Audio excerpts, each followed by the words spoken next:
Olá! Hoje eu vim compartilhar com vocês as minhas opiniões em Orgulho e Preconceito, da Jane Austen.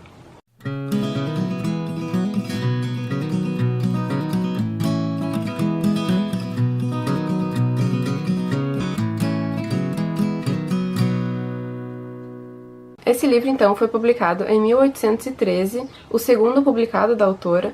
O primeiro foi em 1811, o Razão e Sensibilidade, que eu já fiz a resenha aqui no canal, vou deixar linkado aqui no card.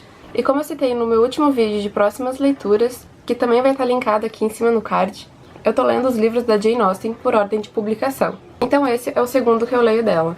Bom, esse livro, então, vai tratar da Elizabeth e a sua família, os Bennet. Eles não são uma família rica, nem de perto, e eles moram meio que no interior da Inglaterra. A história começa com o Mr. Bingley chegando na região e comprando uma casa lá para se instalar. Mas o Mr. Bingley e a sua família são ricos, então a sociedade de lá, que a maioria não tem muito dinheiro, acaba tentando se socializar com o Mr. Bingley para ter algum conhecido, amigo da alta sociedade. E a mãe da Elizabeth, a Mrs. Bennet, ela meio que joga suas filhas para cima do Mr. Bingley para que pelo menos uma delas se case bem. A Elizabeth é a segunda mais velha da família. A mais velha é a Jane, elas são muito amigas, elas conversam sobre qualquer coisa. Durante o livro inteiro eu achei muito legal essa relação que elas têm. Elas estão sempre dando suporte uma à outra.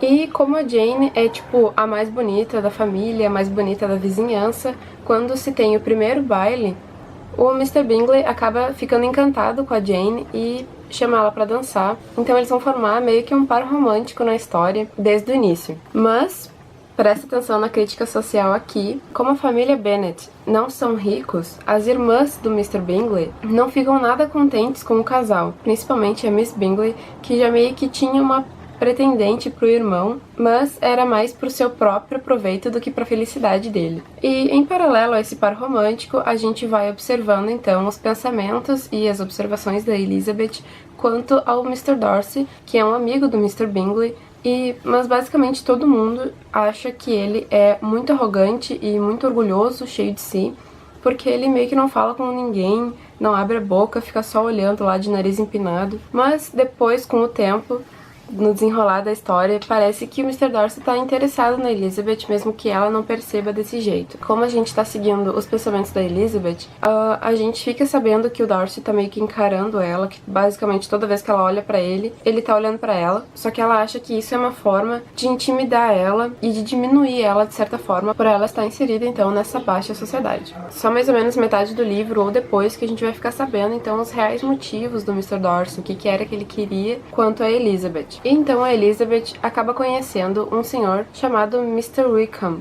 e que de alguma forma parece que ele conhece o Mr. Darcy. O Mr. Wickham então faz parte de um regimento de milícia que acaba se instalando lá por perto da região também. Assim que ela conhece o Mr. Wickham, eles acabam conversando bastante e ele acaba confessando algumas coisas da vida dele para Elizabeth, e algumas delas são que o Mr. Darcy basicamente arruinou a vida dele e que hoje em dia ele tá meio que pobre e tem que seguir a sua própria vida sozinho por causa do Mr. Darcy.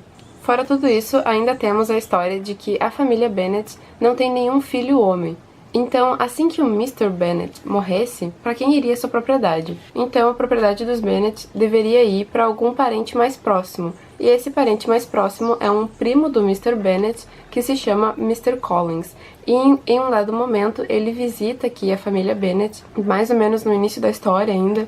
E isso também é uma crítica social da época, porque as mulheres não podiam ser proprietárias, pelo menos não as mulheres pobres. E assim que o Mr. Bennet morresse, o que seria dessa família com a mãe e as 5 filhas, já que o Mr. Collins iria herdar então a propriedade. Ele poderia simplesmente botar elas na rua e elas teriam que se virar com algum dinheiro herdado do Mr. Bennet, que não seria muito, já que eles não são uma família rica. E esse personagem é o personagem mais irritante, eu achei ele mais irritante do que a irmã do Mr. Bingley. Ele não para de falar sobre Rosings Park, que é onde ele mora. Ele mora e trabalha num clérigo que é comandado pela Lady de Bourgh, que é nada mais nada menos que a tia do Mr. Darcy.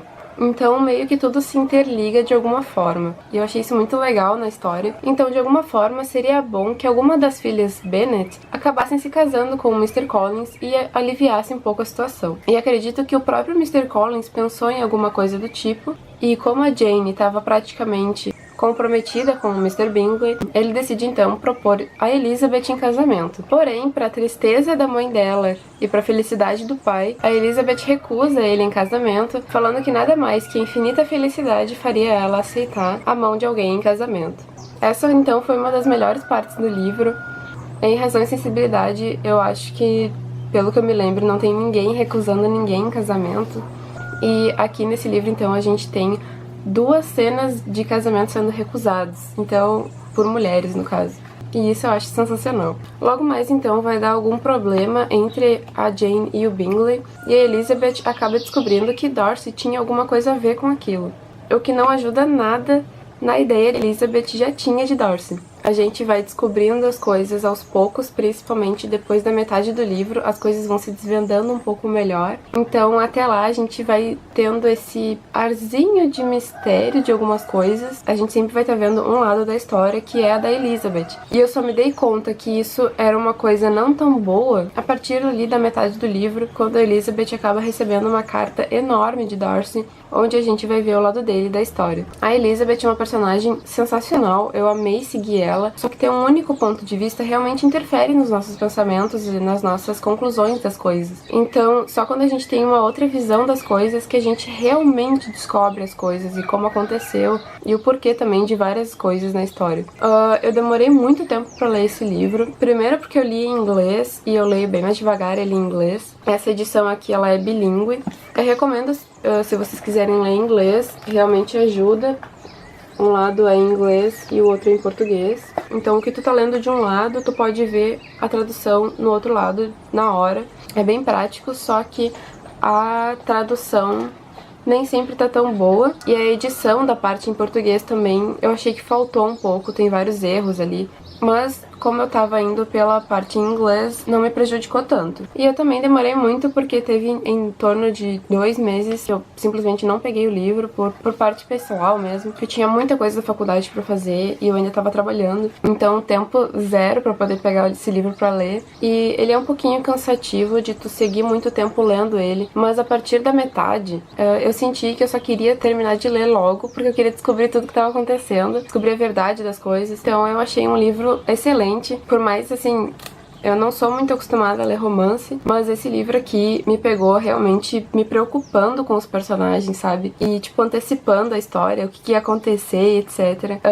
E vários diálogos aqui são muito bons. Eu marquei bem mais coisa do que eu fiz em Razão e Sensibilidade, porque eu achei que nesse livro aqui a gente tem mais críticas, a gente tem diálogos melhores e elaborados do que em Razão e Sensibilidade. E também em Razão e Sensibilidade tem aquela parte em Londres que eu achei a coisa mais chata, que parecia que não acabava nunca aquela parte. Assim que acabou aquela parte daquele livro, melhorou toda a história. Já nesse livro não, nesse livro a gente tá o tempo todo em fluxo de lugares, em fluxo de pessoas, então não tem nenhuma parte do livro em que a gente cansa de estar lendo, por estar num único lugar, por estar sempre com as mesmas pessoas. Então isso também eu achei sensacional. Eu recomendo demais essa leitura. Pra quem quer ler em inglês, eu sugiro que não seja o primeiro livro a ser lido em inglês, assim como eu fiz com Razão e Sensibilidade, mas é um livro muito gostoso, é um romance muito bom mesmo, eu recomendo assim de coração. Então me diga nos comentários se você já leu esse livro, o que você achou, ou se eu convenci você a ler ele. E vamos então para a música do dia. Hoje então eu vou indicar uma música nacional de novo. A música se chama Casa, da banda, eu acredito, Baleia.